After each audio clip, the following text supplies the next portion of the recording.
ಆಯ್ತು ಬಿಡಿ ರಾಜಣ್ಣ.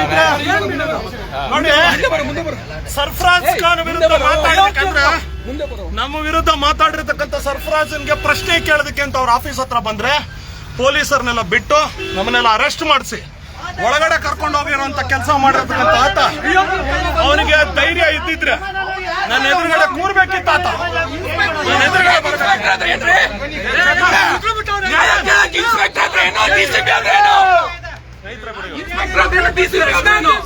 ಅರೆಸ್ಟ್ ಮಾಡಿ ಸರ್ವಾಧಿಕಾರ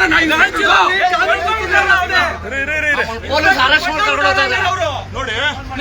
ನಾನು ನಿನ್ನೆ ಆರೋಪ ಮಾಡಿದ್ದಾರೆ ಅವರು ಫೇಸ್ಬುಕ್ ಅಲ್ಲಿ, ಸುಳ್ಳು ಆರೋಪವನ್ನ ಮಾಡಿ ಇವತ್ತು ಹೈಗ್ರೌಂಡ್ ಪೊಲೀಸ್ ಸ್ಟೇಷನ್ ನಿನ್ನೆ ನನ್ನ ಕನ್ನಡ ಹೋರಾಟಗಾರರಿಗೆ ನಾನು ಮನವಿ ಮಾಡ್ಕೊಳ್ತಾ ಇದ್ದೀನಿ, ದಯವಿಟ್ಟು ಇಂಥ ನೀಚರು ಹೋರಾಟಗಾರರ ಬಗ್ಗೆ ಬಹಳ ಕೆಟ್ಟದಾಗಿ ಬಿಂಬಿಸುವಂತ ಕೆಲಸವನ್ನು ಮಾಡ್ತಾ ಇದ್ದಾರೆ. ನಾನು ಯಾವ ತಪ್ಪು ಮಾಡಿಲ್ಲ, ಆತ ಮಾಡಿರೋದು. ಆತ ನಿಜಕ್ಕೂ ಸತ್ಯವಂತೆ ಆಗಿದ್ರೆ ನನ್ನ ಎದುರು ಬರಬೇಕಿತ್ತು. ನಾನು ಮನೇಲಿ ಕೂತಿಲ್ಲ, ಅವನ ಆರೋಪವನ್ನು ನೋಡ್ಕೊಂಡು ಅವ್ರ ಮನೆ ಹತ್ರ ಬಂದಿದ್ದೀವಿ. ನಾವು ಒಂದಷ್ಟು ಜನ ಹೋರಾಟಗಾರನ ಅಲ್ಲಿ, ಇನ್ನೊಂದು ಹೋರಾಟಗಾರರು ಇಲ್ಲಿ. ಸರ್, ನೀವು ನಮ್ಮನ್ನ ಬಿಡಬೇಕಿತ್ತು ಸರ್. ನೀವು ನಮ್ಮ ಸತ್ಯಾಸತ್ಯತೆ ಏನು ಅನ್ನೋದನ್ನ ಜನರಿಗೆ ತಿಳಿಸೋದಕ್ಕೆ ಅವಕಾಶ ಮಾಡ್ಕೊಡ್ಬೇಕಿತ್ತು. ನೀವು ಪೊಲೀಸರು ಇಲ್ಲಿ ನೋಡಿ ಎಲ್ಲ ಅರೆಸ್ಟ್ ಮಾಡ್ಕೊಂಡು ನಮ್ಮನ್ನ ಅರೆಸ್ಟ್ ಮಾಡಿ ಕರ್ಕೊಂಡು ಬಂದಿದ್ದಾರೆ ಇಲ್ಲಿಗೆ. ಪ್ರಶ್ನೆ ಕೂಡ ಮಾಡಕ್ ಬಿಡ್ತಾ ಇಲ್ಲ ಪೊಲೀಸ್ ಇಲಾಖೆ ಅವರು. ನಾವು ಪ್ರಶ್ನೆ ಮಾಡಕ್ ಬಂದಿದ್ದೀವಿ, ಯಾವುದೇ ಧಿಕ್ಕಾರಗಳನ್ನ ಕೂಗಿಲ್ಲ. ನಮ್ಮನ್ನ ಅಡ್ಡಗಟ್ಟಿ ನಮ್ಮನ್ನ ಬಂಧನ ಮಾಡೋ ಮೂಲಕ ಸತ್ಯವನ್ನ ಮನೆ ಮಚ್ಚಲು ತೋರಿಸ್ತಾ ಇದ್ದಾರೆ. ನೀವು ಮುಂದೆ ಬಂದು ದಾಖಲೆ ಬಿಡುಗಡೆ ಮಾಡಿ, ನಿಮ್ಗೆ ಸತ್ಯ ಹೇಳುವಂತ ಸಂಪೂರ್ಣ ಹಕ್ಕಿದೆ. ಸತ್ಯ ಹೇಳಿ, ನಾವು ಸತ್ಯ ಕೇಳೋದಕ್ಕೆ ಬಂದಿದ್ದೀವಿ. ಅಯೋಗ್ಯ ತಗೊಬಂದು ನಾನ್ ಸತ್ಯವಂತ ಅಲ್ಲ, ಅಥವಾ ನನ್ನ ಮೇಲೆ ನನ್ನ ರೋಪ್ ಅರೆಸ್ಟ್ ಮಾಡಿಸ್ತಾನ ಅಯೋಗ್ಯ. ಇವತ್ತು ರಾಜ್ಯದಲ್ಲಿ ಕಾನೂನು ಸುವ್ಯವಸ್ಥೆ ಸಂಪೂರ್ಣ ಹದಗೆಟ್ಟಿದೆ. ಇವತ್ತು ಹೋರಾಟಗಾರನ ಅಗೌರವದಿಂದ ಯೋಗ್ಯತೆ ಇದೆಯಾ? ಇನ್ನೊಂದು ಏನು ಅಂತಂದ್ರೆ, ನಾವು ಅಷ್ಟು ಬಗೆಯಲ್ಲಿ ನಾವು ಇವತ್ತು ಅವ್ರ ಆಫೀಸ್ ಕಚೇರಿಗೆ ಬಂದಿದ್ದೀವಿ. ನಾವು ಏನಿದೆ ಬನ್ನಿ ನಾನು ಮಾತಾಡ್ತೀನಿ, ಇದೇನು ವಿಡಿಯೋದಲ್ಲಿ ಅಲಿಗೇಷನ್ ಮಾಡಿದಿರಲ್ಲ ಅಂತ ಹೇಳಿ ಇವತ್ತು ಇಲಾಖೆನೆಲ್ಲ ಬಳಸ್ಕೊಂಡು ನಮ್ಮನ್ನೆಲ್ಲ ಅರೆಸ್ಟ್ ಮಾಡಿ ಒಳಗೆ ಕೂರಿಸೋದಕ್ಕೆ ಇದಕ್ಕೋಸ್ಕರ ನೀವು ವಿಡಿಯೋ ಮಾಡಿದ್ದೆ. ನನ್ನ ವಿಚಾರವಾಗಿ 9 ವರ್ಷದಿಂದ ನಾನು ಹೋರಾಟದ ಜೀವನದಲ್ಲಿ ನಾನು ಇದೀನಿ. ಕೂತ್ಕೊಂಡು ಮಾತಾಡ್ಬಿಟ್ರೆ ಆಗಲ್ಲ. ಸರ್ಫರಾಜ್ ಖಾನ್ ಅವರು, ಇದು ಇಡೀ ಕನ್ನಡ ಹೋರಾಟಗಾರರಿಗೆ ನೀವು ಮಾಡಿರ್ತಕ್ಕಂಥ ಅವಮಾನ ಇದು. ಯಾರು ನೀನ್ ಹಿಂದೆ ಇಟ್ಕೊಂಡು ಇದನ್ನ ವಿಡಿಯೋ ಮಾಡಿಸ್ತಾ ಇದ್ದಾರೋ, ಯಾರು ನೀನ್ ಹಿಂದೆ ಇಟ್ಕೊಂಡು ಇದನ್ನೆಲ್ಲ ಮಾಡಿಸ್ತಾ ಇದ್ದಾರೋ ಎಲ್ಲ ಬೆಳಕಕ್ಕೆ ಬರುತ್ತೆ. ಬೆಳಕಕ್ಕೆ ಬರಲ್ಲ, ಬಿಡಲ್ಲ. ಹೋರಾಟಗಾರರ ಬಗ್ಗೆ ತುಚ್ಛವಾಗಿ ಇಲ್ಲೇ ನೋಡಿ. ಧಿಕ್ಕಾರ ಧಿಕ್ಕಾರ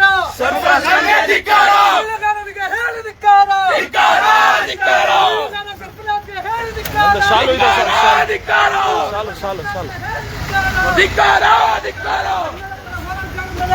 ಸುಳ್ಳು ಆರೋಪಗಳು ಮಾಡಿರೋ ಸರ್ಫರಾಜ್ಗೆ ಹೇಳಿ ಧಿಕ್ಕಾರ. ಇಲ್ಲ ಇಲ್ಲ ಸರ್, ನಾವ್ ಹೇಳ್ತಾ ಇರೋದು ಸರ್ ಇರ್ಲಿ ಸರ್. ನಾವು ನನ್ನ ಮೇಲೆ ಒಂದು ಆರೋಪ ಮಾಡಿದ್ದಾನೆ ಅಂತ ಇಟ್ಕೊಂಡಿರಲ್ಲ.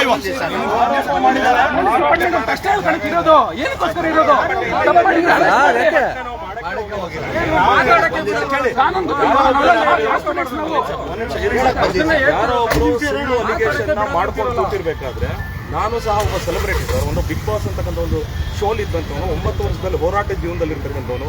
ಇಲಾಖೆ ಬಗ್ಗೆ ನನಗೆ ಗೌರವ ಇದೆ. ಎಲ್ಲೂ ಇಲ್ಲ, ಎಲ್ಲೋ ಕೂತ್ಕೊಂಡು ವಿಡಿಯೋ ಮಾಡ್ಬಿಟ್ಟು ನೀನು ಹಂಗೆ ನನಗೆ ದುಡ್ಡು ಕೇಳಕ್ ಬಂದಿದ್ದ, ನನಗೆ ಎಂತದ್ದು ಇಲಾಖೆಯವ್ರಿಗೆ ಧಮಕಿ ಹಾಕಿದ್ದೀನಿ ಅಂತ ಹೇಳ್ತಾರೆ. ಇಲಾಖೆಯವರು ಕಾಲ್ ಮಾಡಿ ಕೇಳಿದ್ರೆ ಸುಳ್ಳು ಅಂತ ಹೇಳ್ತಾ ಇದ್ದಾರೆ.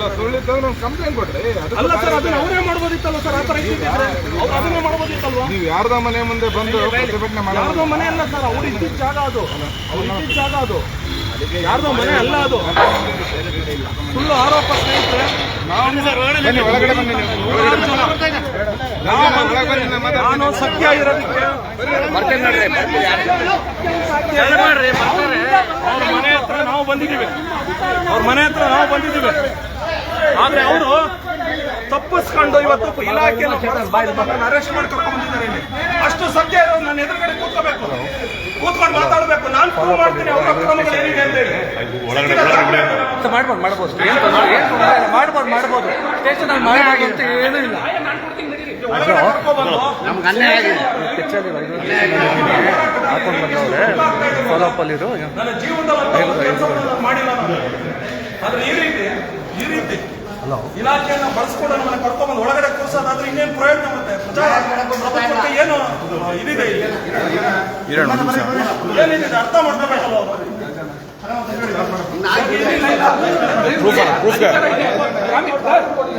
ಪ್ರಾವಿಷನ್ ಇದೆ ವಿಡಿಯೋ ಮಾಡಕ್ಕೆ ಇರ್ಲಿ, ನಾವು ಮಾಡ್ತೀವಿ ಇಲ್ಲ ಅಂತ ನಾನು ನೋಡಿ ಸರ್, ನಮ್ಮ ನಿಧಾನನೇ ಸರ್, ನಿಧಾನನೇ ಮಾತಾಡ್ತಾ ಇರೋದು. ಆಯ್ತು ಮಾತಾಡಿ, ಅಲ್ಲ ಮಾತಾಡಿ ಸರ್, ಜೋರ್ ಸಿಗ್ಲಿಲ್ಲ ಮಾತಾಡಿ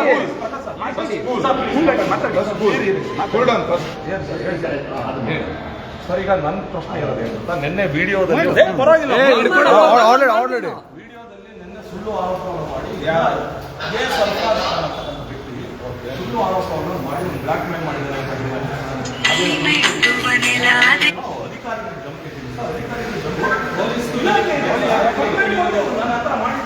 ಎರಡನೇ ಅದನ್ನು ಬ್ಲಾಕ್ ಮೇಲ್ ಮಾಡಿದ್ರೆ ನಿಮ್ದೆ 5 ವರ್ಷ ಪೊಲೀಸ್ ಸ್ಟೇಷನ್ ಇಲ್ಲೇ ಬಂದು ಕಂಪ್ಲೇಂಟ್ ಕೊಡ್ಬೋದಿತ್ತಲ್ಲ ಸರ್.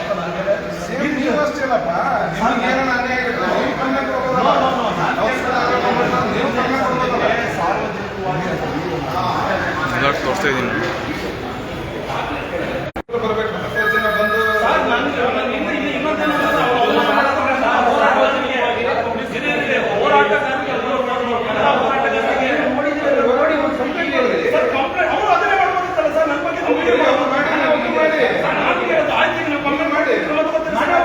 ಕಂಪ್ಲೇಂಟ್ ಕೊಡಿ. ಈಗ ನಿಮ್ಮನ್ನ ಪ್ರಿವೆಂಟಿವ್ ಅರೆಸ್ಟ್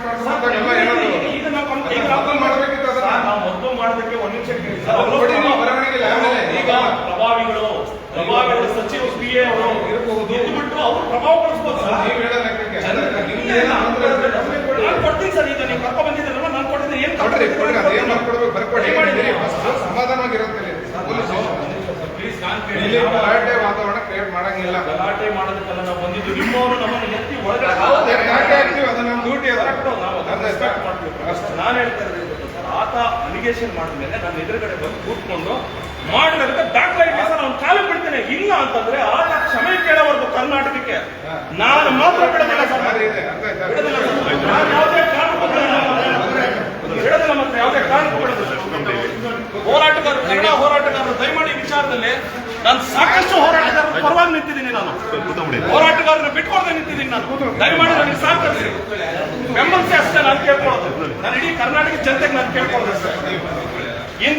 ಇಂಥ ನೀಚರು ಸುಳ್ಳು ಆರೋಪವನ್ನ ಮಾಡಿಕೊಂಡು ಇಂಥ ನೀಚರು ಕನ್ನಡ ಹೋರಾಟ ತುಳಿಬೇಕು ಅಂತ ಹೇಳಿ ಒಂದು ಷಡ್ಯಂತ್ರ ಮಾಡ್ಕೊಳ್ತಾರೆ. ಜಮೀರ್ ಅಹಮದ್ ಸರ್, ನಿಮ್ಮ ಬಗ್ಗೆ ಎಷ್ಟಿರಪ್ಪ? ಜಮೀರ್ ಅಹಮದ್ ಸರ್, ನಿಮ್ಮ ಬಗ್ಗೆ ನನಗೆ ಗೌರವ ಇದೆ. ತಾವು ಒಳ್ಳೊಳ್ಳೆ ಕೆಲಸ ಮಾಡ್ತಾ ಇದ್ದೀರಾ ಅನ್ನೋ ಒಂದು ಅಭಿಮಾನ ಇದೆ. ಸಾಕಷ್ಟು ಬಾರಿ ಇದ್ರ ಬಗ್ಗೆ ನಾನು ಮಾತಾಡಿದ್ದೀನಿ ಕೂಡ. ನಿಮ್ಮ ಜೊತೆ ಇರ್ತಕ್ಕಂಥ ಸಾಕಷ್ಟು ಜನ ಇದ್ರ ಬಗ್ಗೆ ಮಾತಾಡ್ತಾರೆ. ಈ ರೀತಿ ನಮ್ಮ ಹೋರಾಟಗಾರರ ಬಗ್ಗೆ ನನಗೆ ನ್ಯಾಯ ಬೇಕು ಸರ್, ಅಷ್ಟೇ ಸರ್. ಅಷ್ಟೇ ಕೊಡಪ್ಪ, ಕೊಡು ಸರ್. ಆ ಜಾಗದಲ್ಲಿ ನೀವು ಇದ್ದೀರಾ, ನೋವು ಗೊತ್ತಾಗಿರೋದು ಕರ್ಕೊಂಡ್ಬಂದು ಕೂರಿಸಿದ್ದಾರೆ ಸ್ನೇಹಿತರೆ. ಹೋರಾಟಗಾರರು ದಯವಿಟ್ಟು ಬೆಂಬಲ ಕೊಡಿ. ನಾನು ಹೋಗಿದ್ದ ನಾನು ನ್ಯಾಯ ಕೇಳೋದಕ್ಕೆ, ನಾನು ಎಲ್ಲೋ ಹೊಂದ್ಕೊಂಡು ಕೂತಿಲ್ಲ. ನಾನೆಲ್ಲ ಹೊಂದ್ಕೊಂಡು ಕೂತಿಲ್ಲ ಸ್ನೇಹಿತರೆ. ನಾವು ಹೋಗಿದ್ದು ನನ್ನ ಸುಳ್ಳನೇ ಆಗಿದ್ದಿದ್ರೆ, ನನ್ನ ಆರೋಪ ನನ್ನ ಕಳ್ಳ ಆಗಿದ್ದಿದ್ರೆ ನಮ್ಮ ಮನೆಯಲ್ಲಿ ಮೊಬೈಲ್ ಸ್ವಿಚ್ ಆಫ್ ಮಾಡ್ಕೊಂಡು ಅವ್ರಿಗೂ ಕೂತ್ಕೋತಿದ್ದೆ. ಅವ್ರ ಆಫೀಸ್ ಮುಂದೆ ಬರ್ತಿರಲಿಲ್ಲ ನಾನು. ಹೋರಾಟಗಾರರಿಗೆ ಅವಮಾನ ತಗೊಂಡ್ಬಂದು ಇಲಾಖೆಯನ್ನು ಬಳಸಿ ಒಳಗಡೆ ಕೂಡಿಸಿದ್ದಾರೆ. ಈಗ ಏನ್ ಮಾಡ್ಬೇಕೀಗ ನಾವು? ನನಗೆ ನ್ಯಾಯ ಬೇಕು ಅಷ್ಟೇ ಸ್ನೇಹಿತರೆ. ಜೈ ಕರ್ನಾಟಕ. ಮತ್ತೆ ನಮಸ್ಕಾರ. ನಾನು ಒಂದೇ ಹೇಳ್ತೀನಿ, ಯಾವುದೇ ಕನ್ನಡ ಪರ ಹೋರಾಟಗಾರರು, ನಾನೇ ಅಂತಲ್ಲ, ಯಾವ ಕನ್ನಡಪ್ಪ ನನ್ನ ವಿರೋಧಿ ಆಗಿದ್ರು ಅವ್ರನ್ನ ನಾನು ಬಿಟ್ಕೊಡಲ್ಲ. ಕನ್ನಡದ ವಿಚಾರ ಅಂತ ಬಂದಾಗ ನಮ್ಮೆಲ್ಲ ಬೆಂಬಲ ತುಂಬಾ ಜನ ಪಾಪ ನನ್ನ ಟ್ವಿಟ್ಟರ್ ಅಲ್ಲಿ, ಫೇಸ್ಬುಕ್ ಅಲ್ಲಿ ಸಾಕಷ್ಟು ಜನ ನೀವು ಬೆಂಬಲಿಸಿದ್ರ. ನನ್ನ ಸುಳ್ಳ, ನನ್ನ ಏನೇನೋ ಪ್ರಯತ್ನ ಪಡ್ತಾ ಇದ್ದಾರೆ. ಆದ್ರೆ ಆ ಪ್ರಯತ್ನಕ್ಕೆಲ್ಲ ನಾನು ಬೊಗ್ಗಲ್ಲ. ನಾನೇನು ಅನ್ನೋದು ನನ್ನ ಆತ್ಮಸಾಕ್ಷಿಗೆ ಗೊತ್ತು. ಕಂಪ್ಲೇಂಟ್ ಕೊಡಕ್ಕೆ ಬಂದಿದ್ದೀವಿ. ಇವರೇ ಹೇಳಿದ್ದಾರೆ, ಸಾಹೇಬ್ರು ಈಗ ಕಂಪ್ಲೇಂಟ್ ಕೊಡಿ 5 ರೌಂಡ್ ಪೊಲೀಸ್ ಸ್ಟೇಷನ್ ಅಲ್ಲಿ ಅಂತೇಳಿ. ನಮ್ಮ ಹುಡುಗರು ಎಲ್ಲರೂ ಕಂಪ್ಲೀಟ್ ಆಗಿ ನಾವೆಲ್ಲ ತುಂಬಾ ಜನ ಬಂದಿದ್ದೀವಿ. ಅಲ್ಲೊಂದಷ್ಟು ಜನ ಇನ್ನೊಂದು ಕಾರಲ್ಲಿ ಕರ್ಕೊ ಬರ್ತಾ ಇದ್ದಾರೆ. ಏನೇ ಆಗ್ಲಿ, ಯಾವುದೇ ಹೋರಾಟಗಾರರಿಗೆ ಅವಮಾನ ಮಾಡುತ್ತ, ಕನ್ನಡ ಹೋರಾಟಗಾರರಿಗೆ ತುಳಿಯುವಂತ ಕೆಲಸವನ್ನು ಮಾಡಬಾರ್ದು. ಈ ರೀತಿ ಸುಳ್ಳು ಆರೋಪನ ಮಾಡಿ ಅವ್ರು ನಿಜಕ್ಕೂ ಸತ್ಯವಂತರೇ ಆಗಿದ್ರೆ, ಆತ ನಿಜಕ್ಕೂ ನ್ಯಾಯವಂತನೇ ಆಗಿದ್ರೆ ತನ್ನ ದಾಖಲೆಗಳನ್ನ ತಗೊಂಡೋಗಿ ಸರ್ಕಾರಿ ಆಫೀಸಲ್ಲಿ ಪ್ರೊಡ್ಯೂಸ್ ಮಾಡಲಿ, ಕೂತ್ಕೊಂಡು ವಿಡಿಯೋ ಮಾಡೋದಲ್ಲ.